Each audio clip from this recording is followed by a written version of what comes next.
গুনার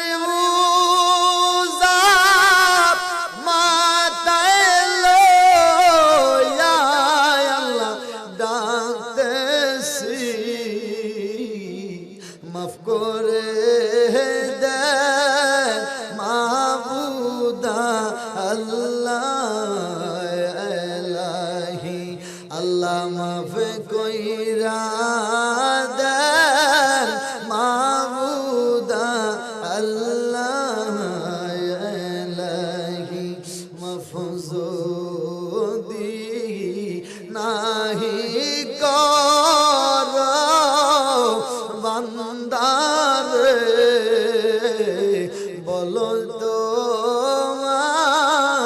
বান্দা